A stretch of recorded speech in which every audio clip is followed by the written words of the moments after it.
Ya, Bismillahirrahmanirrahim. Assalamualaikum warahmatullahi wabarakatuh. Eh, Selamat malam, karena hari ini malam, Bu Sumarmi. Pada kesempatan hari ini, kami dari kelompok satu, gitu, kimia teknik, kita mengambil tema kayu sebagai bahan konstruksi yang diminati. Nah, nanti di sini kita ada anggota-anggotanya. Ini anggotanya yang pertama ada saya sendiri, terus kedua Leonardo, Khalifatul Alfiantono, Tunggul Nugroho, Gama Anafi, Azmi Ramadi, dan Bayu Farudin. Nah, di sini kita akan mengambil kayu sebagai bahan konstruksi yang diminati sebagai tema kita pada tugas besar 2 ini adalah karena memang materi-materi dan contoh-contoh yang sudah ada banyak gitu. Jadi kita bisa mempresentasikannya dengan cukup baik insya Allah. Ya, langsung aja kita mulai ke presentasi kita, kelompok kita. Yang pertama untuk Leonardo mungkin bisa dimulai mempresentasikan materinya. Ya. Saya mulai untuk presentasi kayu. Struktur kayu merupakan suatu elemen susunannya terjadi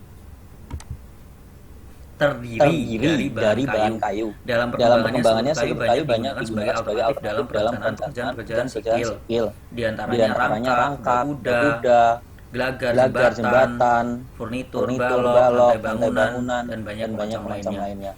Struktur kayu sendiri adalah struktur yang paling lama digunakan di negara kita. Dari zaman VOC Belanda pun struktur kayu sudah digunakan. Kelebihan dan kekurangan struktur kayu. Kelebihannya mudah menyerap air, kekuatan tinggi, tahap terhadap pengaruh kimia dan listrik, relatif mudah dikerjakan dan diganti, merubah bentuk akibat suhu dapat diabaikan. Pada kayu kering memiliki daya hantar panas dan listrik rendah, sehingga baik untuk partisi. Dapat dibuat dengan berbagai macam desain dan warna, memberi efek hangat, bahan penyekat yang baik pada perubahan suhu di luar rumah, dapat meredam suara. Saya tambahkan murah. Kekurangan mudah mengalami kembang susut, kurang tahan terhadap pengaruh kaca, rentan terhadap rayap, bahan alami yang dapat diperbarui, kuat tarik yang tinggi, sifat kayu yang kurang homogen, cacat kayu, dan lain-lain. Beberapa jenis kayu kurang awet, kekurangannya sangat dipengaruhi oleh jenis kayu, kelembapan, dan pengaruh waktu pembebanan. Keterbatasan ukuran berskala besar dan tinggi, hanya relatif mahal dan terbatas atau langka.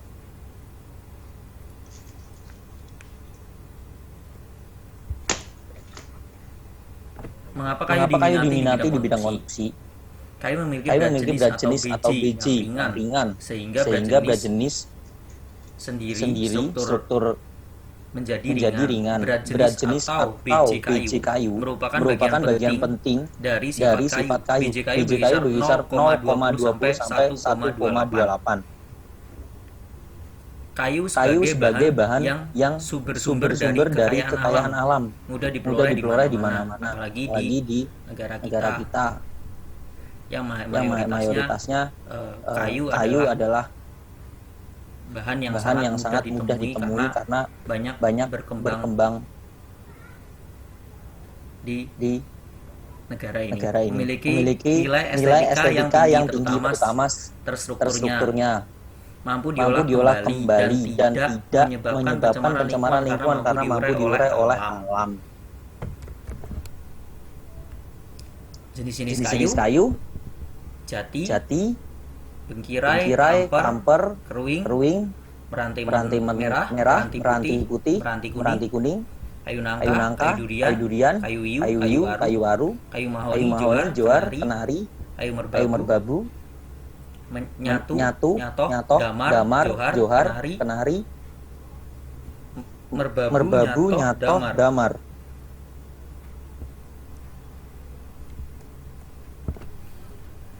Kayu jati, warna muda, coklat, tekstur agak kasar dan serat kayu kelihatan jelas pada jati yang sudah tua. Sifatnya tahan rayap dan tahan air. Kelas kuatnya adalah 1, keawetannya 30 sampai 40 tahun. Kegunaan cocok untuk segala konstruksi karena awet dan kuat. Harga kisaran 4 juta sampai 20 juta. Ini adalah pengaplikasian kayu jatinya. Kegunaan cocok untuk segala konstruksi karena awet dan kuat. Ini ada bisa digunakan untuk balok, kuda, sampai struktur rumah pun kayu jati ini sangat kuat digunakan sejak dahulu. Bengkirai warna coklat kuning kemerahan, tekstur agak kasar dan tidak merata. Sifat kayu padat dan kuat. Kuat terkena panas dan hujan, tetapi sekali pecah seluruh bagian ikut rusak dan pecah semua. Kelas kuatnya 1 sampai 2. Kawetannya sampai 20 tahun. Kegunaan konstruksi atap, konstruksi jembatan, penutup atap atau gording, reng, usuk, pintu, dan plafon, dan lantai. Range harganya 6.400.000 sampai 7 juta per meter persegi. Pengaplikasian kayu bengkirai. Ini adalah dipasang pada pintu depan atau pintu gerbang. Ini digunakan untuk furnitur juga bisa. Untuk lantai juga kuat karena dia tahan terhadap air. Kamper warna coklat muda, tekstur agak kasar dan rata. Sifat serat paling lembut di antara kayu Kalimantan, kayunya wangi, tidak tahan rayap. Kelas kuatnya 2 sampai 4. Kawetannya 10 sampai 15 tahun. Kegunaan konstruksi daun pintu, jendela, reng, usuk, serta perabot. Harga 5.500.000 sampai 6 juta. Dan ini pengaplikasian kayu kamper digunakan untuk sen, pintu, dan serta perabot ini dibuat di meja. Sangat bagus. Ini cocok dibuat kafe juga cocok. Kayu keruing warna coklat muda. Tekstur kasar, sifat selalu mengeluarkan getah walau sudah di oven. Kelas kuatnya 1 sampai 2. Kelas awetnya 3. Kegunaannya konstruksi bangunan, lantai, papan dinding, kayu lapis. Range harganya 4.500.000. Ini adalah pengaplikasian kayu keruing. Pada lantai, ini pada dinding, dan ini pada kayu lapis atau triplek. Meranti merah, warna coklat kemerahan, tekstur agak kasar dan rata. Sifat tidak tahan rayap, air dan teter. Kelas kuat 2 sampai 4. Kawetan sampai 10 tahun. Kegunaan kayu lapis. Rangka, balok, pintu, jendela, dinding, dan lantai. Range harga sekitar 3 juta sampai 3.500.000. Ini pengaplikasian pada pintu, rangka, rumah, staf balok. Meranti putih, warna keputihan, tekstur agak kasar dan rata. Sifat tidak tahan rayap, teter. Kelas kuat 2 sampai 4. Kawetan sampai 10 tahun. Kegunaan lantai kayu lapis, bangunan dan renir. Harganya sekitar 3 juta sampai 3.500.000. Ini adalah pengaplikasian kayu meranti seperti ini.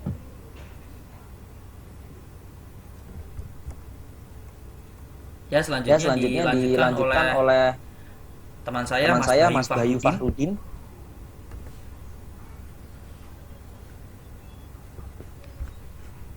Baik, Mas Leonardo, terima kasih atas waktunya. Di sini saya akan melanjutkan presentasi dari Mas Leonardo, yaitu meranti kuning.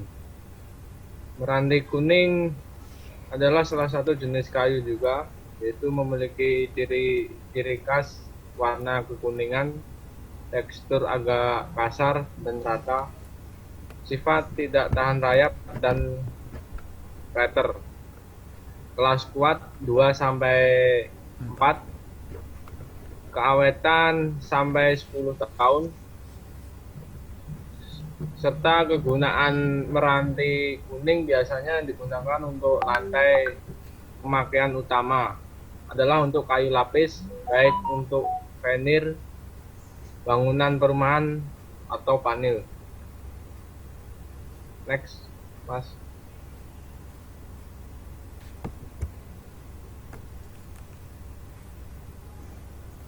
Pengaplikasian kayu meranti kuning. Kegunaan lantai.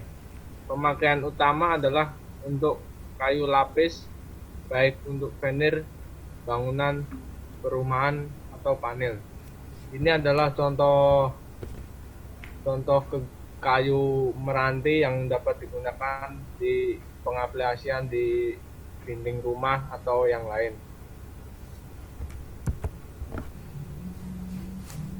Kayu nangka. Kayu nangka sebenarnya cukup banyak ya di Indonesia. Dan berikut ini adalah ciri-ciri kayu nangka, yaitu memiliki warna, jika muda berwarna putih, jika tua berwarna kuning.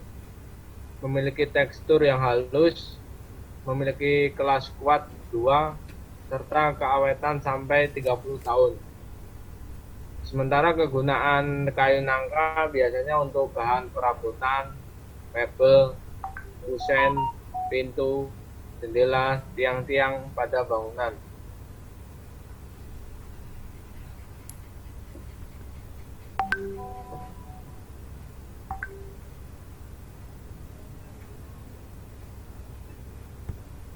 Ini adalah contoh kegunaan dari kayu nangka seperti pada di gambar ini. Ya, buat rumah, buat perabotan rumah tangga, dan yang lain-lain. Kayu durian. Kayu durian sebenarnya cukup unik ya buat konstruksi. Tapi ya juga memiliki kekuatan cukup awet, yaitu dia 4-5. Dan ini ciri-ciri dari kayu durian seperti berikut.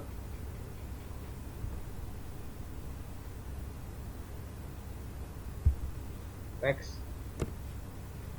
Pengaplikasian kayu durian seperti di gambar ini digunakan untuk pintu, buat balokan kuda-kuda mungkin bisa juga. Next. Kayu wiyu. Kayu wiyu merupakan kayu yang cukup awet di Indonesia, yaitu memiliki ciri-ciri sebagai berikut. Warna coklat kemerahan, tekstur padat lembut, sifat bebas hama, kelas kuat memiliki 3-4, keawetan sampai 15 tahun, serta kegunaan untuk mebel, konstruksi atap, atau plafon. Next.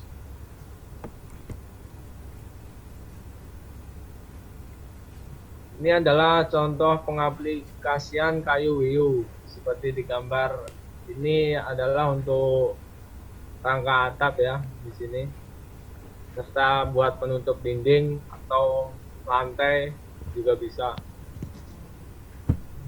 Next, Mas. Kayu waru. Kayu waru memiliki ciri sebagai berikut, yaitu warna putih, tekstur kasar, dan serat jarang. Memiliki sifat lentur, kayu tidak bisa lurus, mudah pecah, serta memiliki kekuatan 4, keawetan tidak terlalu lama, serta kegunaan untuk papan, balok, usuk, dan reng. Next. Ini adalah contoh pengaplikasian kayu waru. Biasanya buat reng seperti di gambar ini, reng usuk, atau yang lain. Kayu mahoni. Berikut adalah ciri-ciri dari kayu mahoni. memiliki warna yang coklat, tekstur agak halus, sifat tidak tahan terhadap hama bubuk, memiliki kelas kuat 2-3. Sementara kegunaan kayu mahoni untuk tiang-tiang konstruksi bangunan, pintu, kusen, lapisan dinding, lantai, plafon, dan mebel.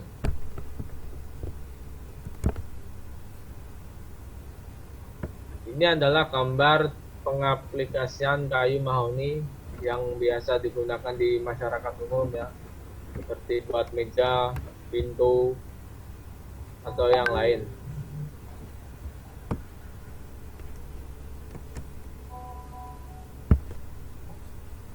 Ya, cukup sekian, sementara bisa dilanjutkan oleh Mas Leonardo, Mas Tunggul. Oke, terima kasih Mas Bayu. Untuk selanjutnya adalah kayu sengon. Kayu sengon warnanya putih kekuningan, tekstur agak halus, sifat ringan dan empuk, serat beradul. Keawetan 8 tahun, bisa lebih lama jika terkena air. Jika tidak terkena air maksud saya. Kegunaan untuk atap, usuk, kuda-kuda. Harga berkisar antara 1.800.000 sampai 2 juta. Pengaplikasian kayu sengon. Kegunaan untuk atap, usuk, kuda-kuda, triplek.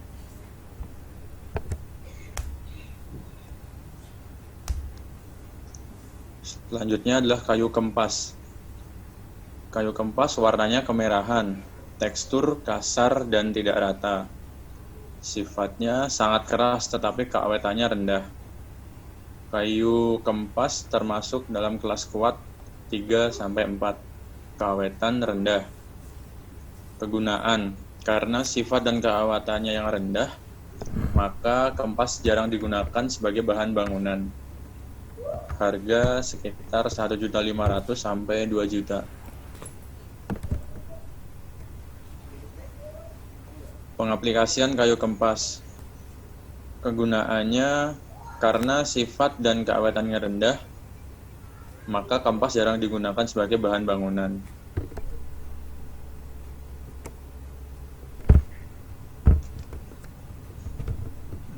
Selanjutnya adalah pulai. Warnanya putih kekuningan, tekstur kasar, sifat keras, kuat kelasnya 4-5, keawetan rendah. Kegunaan untuk bingkai dan kayu lapis. Harga berkisar antara 3 juta. Selanjutnya adalah kayu ulin. Warna kuning, coklat, coklat kelabu kehitaman, bila terkena hujan menjadi hitam. Teksturnya kasar, kelas kuat 1. Keawetan sampai 20 tahun. Kegunaan untuk konstruksi di dalam air, tiang bangunan, papan lantai, jembatan, bantalan kereta api. Harga berkisar antara 4 juta sampai 5 juta.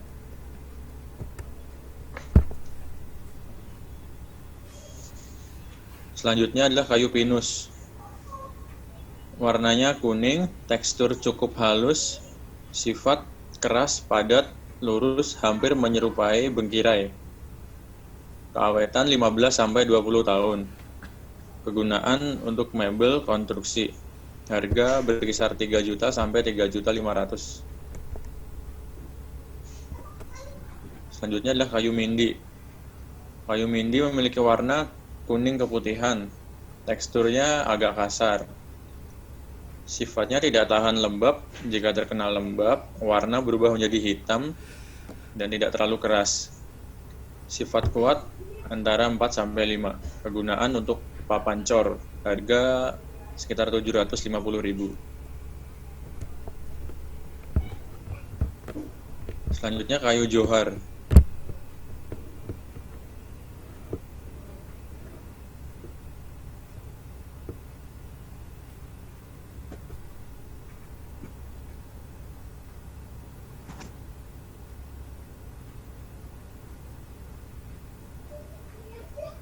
Keawetan bisa sampai 20 tahun. Kegunaan bangunan, mebel, lantai, papan dinding. Harga sekitar 3.500.000.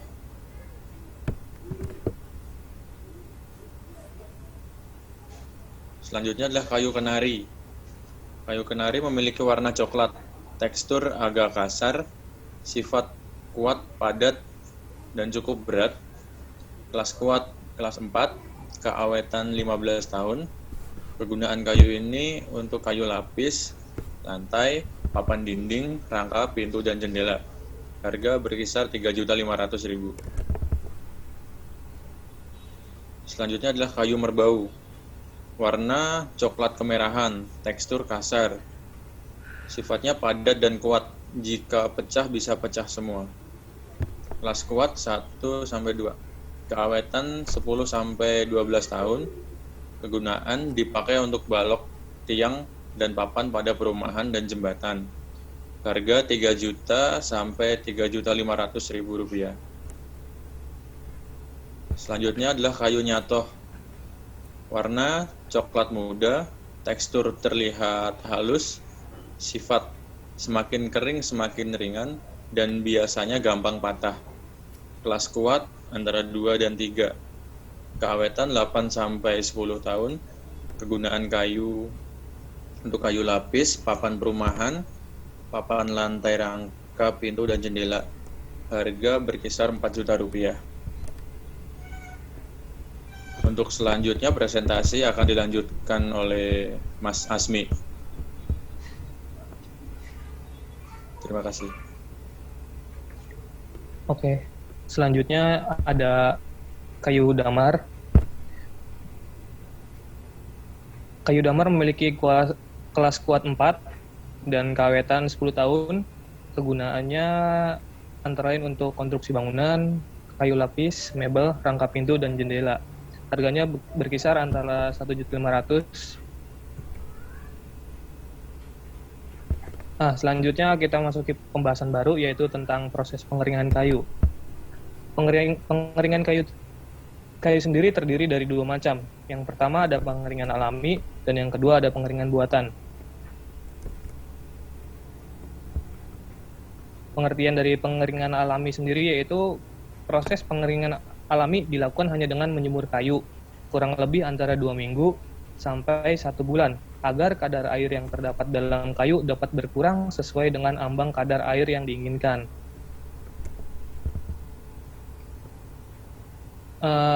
Pengeringan alami ini memiliki kelebihan antara lain. Yang pertama yaitu biaya relatif murah, pelaksanaannya terbilang mudah, pengeringan dengan tenaga alam atau matahari.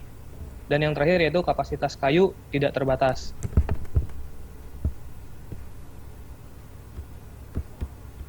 Kekurangan pengeringan alami. Yang pertama, waktunya relatif lama karena tergantung cuaca, memerlukan lapangan yang luas, memerlukan persediaan kayu yang lebih banyak, sering terjadi cacat timbul dan sulit diperbaiki. Kadar air akhir umumnya masih cukup tinggi. Dan yang kedua yaitu pengeringan buatan. Pengeringan buatan menggunakan sumber panas berupa uap panas melalui katel uap. Uap panas dialirkan melalui radiator menuju kiln atau kamar pengeringan.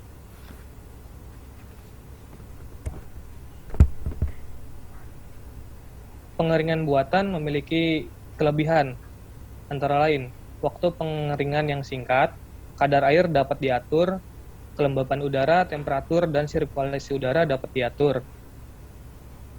Bisa menghindari cacat kayu, kontinuitas tidak terganggu dan tidak perlu persediaan kayu yang banyak, tidak membutuhkan tempat yang luas, dan mempunyai kualitas hasil jauh lebih baik dari pengeringan alami.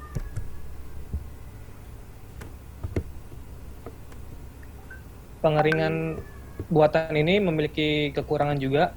Yang pertama itu modalnya terlalu besar, butuh tenaga ahli, sortimer kayu yang akan dikeringkan masih tertentu. Dan sebelumnya pengawetan kayu ini memiliki tujuan, antara lain untuk memperbesar kawetan kayu, sehingga kayu yang mulanya umur pakainya tidak panjang jadi lebih panjang. Yang kedua, memanfaatkan pemakaian jenis-jenis kayu yang keawetannya rendah. Oke, mungkin selanjutnya bisa dilanjutkan oleh Gamal Hanafi.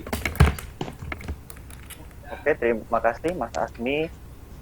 Saya akan langsung saja melanjutkan presentasi dari Mas Asmi, yaitu kita sekarang masuk pada metode pengawetan. Nah, metode pengawetan ini ada 5 macam. Yang pertama adalah metode rendaman, yang kedua adalah metode pencelupan, yang ketiga adalah metode pemulasan, yang keempat adalah metode pembalutan, dan juga metode vakum dan tekanan.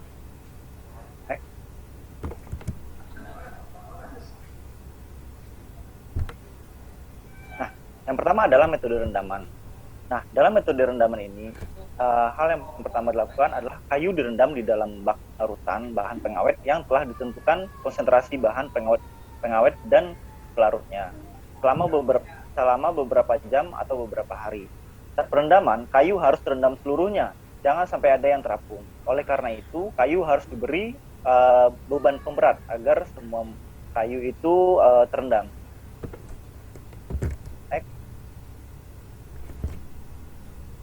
Nah, yang kedua ada metode pencelupan. Nah, metode pencelupan ini yaitu dengan kayu itu dimasukkan ke dalam bak berisi larutan bahan pengawet dengan konsentrasi yang telah ditentukan dalam waktu yang hanya beberapa menit, bahkan beberapa detik. Kelemahan cara ini adalah hanya melapisi permukaan kayu sangat tipis. Hasil pengawatan ini akan lebih baik jika kayu yang diawetkan dalam keadaan yang kering dan bahan pengawetnya dipanaskan terlebih dahulu. Nah, yang ketiga ada metode pemulasan. Nah, pengawetan ini dipakai untuk pengawetan sementara di daerah eksploitasi hutan atau kayu-kayu gergajian untuk mencegah serangan jamur atau bubuk kayu basah, untuk membunuh serangga atau perusak kayu yang belum banyak dan merusak kayu, dan untuk pengawetan kayu yang sudah terpasang.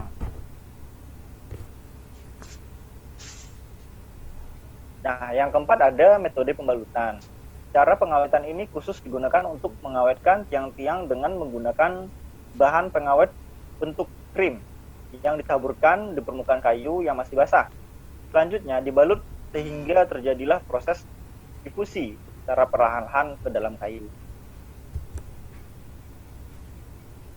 Nah, yang kelima ada metode vakum dan juga tekanan. Nah, penetrasi dan retensi tinggi sekali dan waktunya relatif singkat. Metode ini dapat mengawetkan kayu basah dan juga kering. Next. Nah, selanjutnya ada sambungan kayu. Nah, yang pertama adalah sambungan kayu bibir lurus. Nah, sambungan bibir lurus adalah jenis sambungan yang sangat sederhana.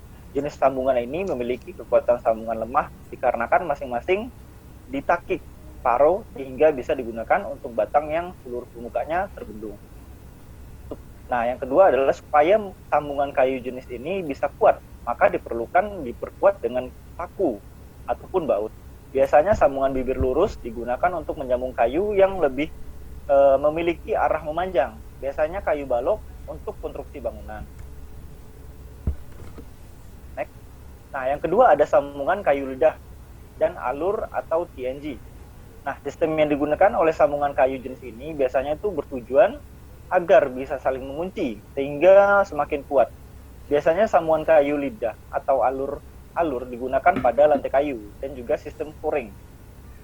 Nah, sambungan kayu ini berfungsi untuk menyambung buah-buah kayu. Dalam proses penyambungan akan menggunakan sistem memasukkan profil lidah ke alur yang satunya supaya semakin lebih kuat.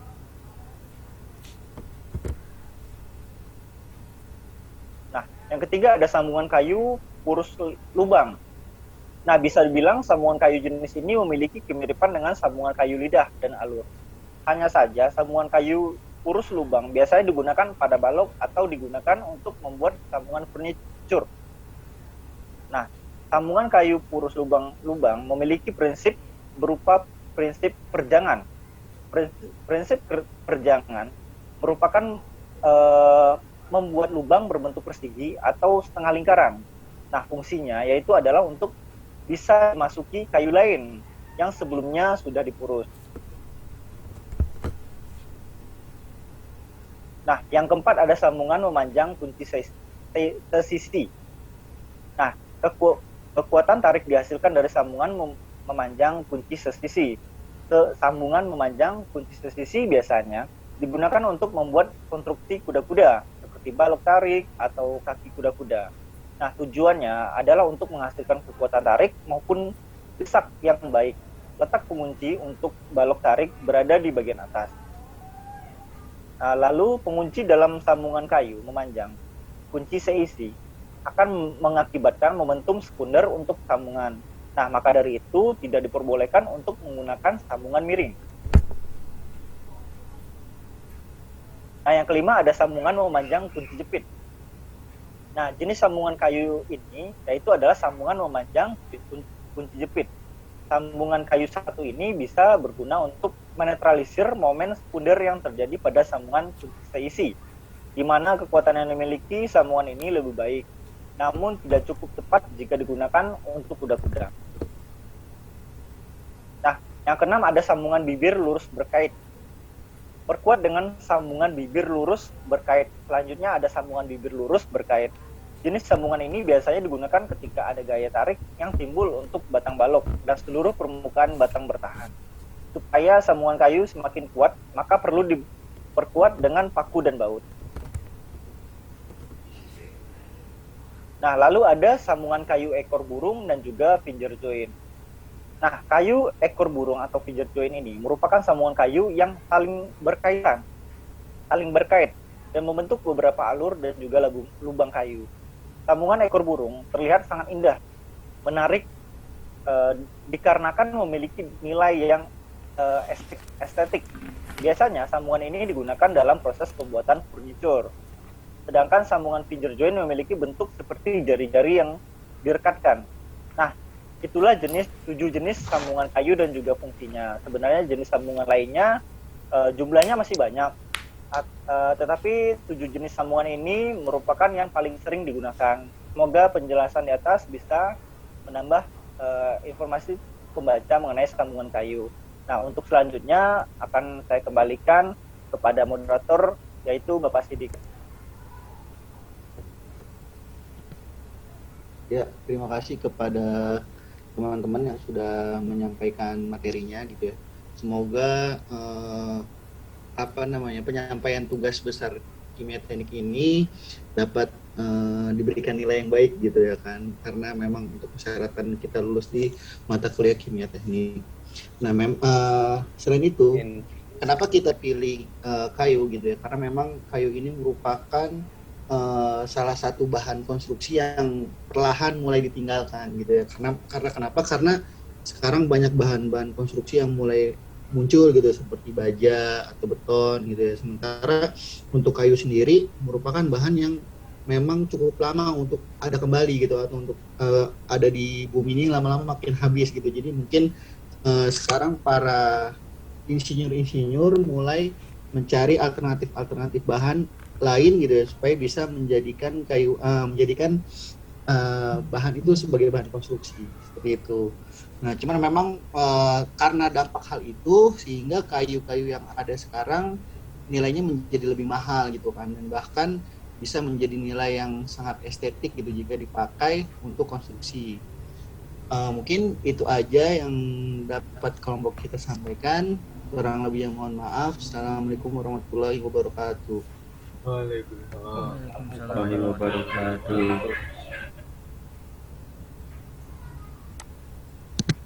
Recording stopped. Dan ya. Udah. Ya udah. Udah gue selesaiin recordnya nih. Udah gue live ya. Yang upload siapa? Jangan lupa bilang makasih sama Rara. Terima kasih. Ya, Makasih makasih. uploadannya mana ya? Rara. Sama-sama. Assalamualaikum. Waalaikumsalam. Dadah. Live dulu ya guys. Dadah Tunggul.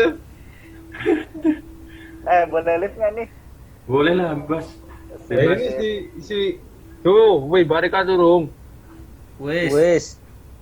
Siap Mas. Jadi saya upload siapa do? Iki channel YouTube-ku. Channel YouTube Bayu. Orang golek AdSense soalnya dia. Ngerti ya? Ora ngono kan sing ratingnya paling oke. Ya wes lah. Aku live aku. Yuk. Yuk.